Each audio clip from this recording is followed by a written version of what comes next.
Fort Meade, MD, a Guantanamo Bay prisoner who went through the brutal U.S. government interrogation program after the 9/11 attacks, described it openly for the first time Thursday, saying he was left terrified and hallucinating from techniques that the CIA long sought to keep secret. Majid Khan, a former resident of the Baltimore suburbs who became an al-Qaeda courier, told jurors considering his sentence for war crimes how he was subjected to days of painful abuse in the clandestine CIA facilities known as black sites, as interrogators pressed him for information. It was the first time any of the so-called high-value detainees held at the U.S. base in Cuba have been able to testify about what the U.S. has euphemistically called enhanced interrogation, but has been widely condemned as torture. "I thought I was going to die," he said. Khan spoke of being suspended naked from a ceiling beam for long periods, doused repeatedly with ice water to keep him awake for days. He described having his head held underwater to the point of near drowning, only to have water poured into his nose and mouth when the interrogators let him up. He was beaten, given forced enemas, sexually assaulted and starved in overseas prisons whose locations were not disclosed. "I would beg them to stop and swear to them that I didn't know anything," he said. "If I had intelligence to give, I would have given it already, but I didn't have anything to give." Khan, reading from a 39-page statement, spoke on the first day in what is expected to be a two-day sentencing hearing at the U.S. base in Cuba.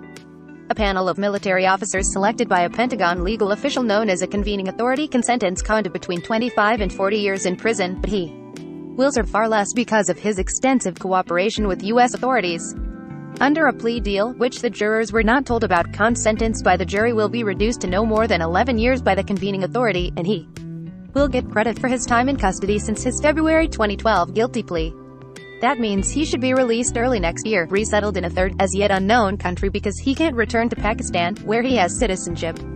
Some of Khan's treatment is detailed in a Senate Intelligence Committee report released in 2014 that accused the CIA of inflicting pain and suffering on al-Qaeda prisoners far beyond its legal boundaries and deceiving the nation with narratives of useful interrogations unsubstantiated by its own records.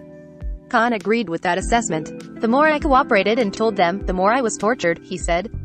He spent about 3 years in CIA black sites before he was taken to Guantanamo in September 2006.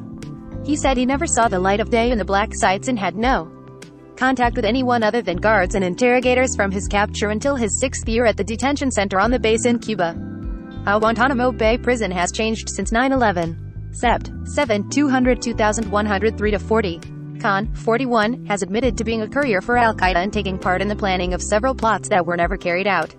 He pleaded guilty in February 2012 to charges that include conspiracy, murder and providing material support to terrorism in a deal that capped his sentence in exchange for cooperating with authorities in other investigations, including the case against the 5 men held at Guantanamo who are charged with planning and providing logistical support for the September 11th attack. A citizen of Pakistan who was born in Saudi Arabia, Khan came to the U.S. with his family in the 1990s and they were granted asylum. He graduated from high school in the Baltimore suburbs and held a technology job in the D.C. area at an office where he could see the smoke billowing from the Pentagon on Sept. 2001. He says he turned to radical ideology following the death earlier that year of his mother, whom he described as the most important person in his life. Khan apologized for his actions and said he takes full responsibility. He said he now just wants to reunite with his wife and the daughter who was born while he was in captivity. He said he has forgiven his captors and his torturers. "I have also tried to make up for the bad things I have done," he said. "That's why I pleaded guilty and cooperated with the USA government." Khan is the first of the high-value detainees, those who went through the interrogation program, to be convicted and sentenced at the military tribunals held in the base. The 5 men charged in the September 11th attacks include Khalid Sheikh Mohammed, who has portrayed himself as the architect of the plot. That case remains in the pretrial stage and a judge has said it will start no sooner than next year. The U.S. holds 39 men at the detention center on Naval Station Guantanamo Bay. Breaking news emails. Be the first to know about breaking news and other NBC News reports.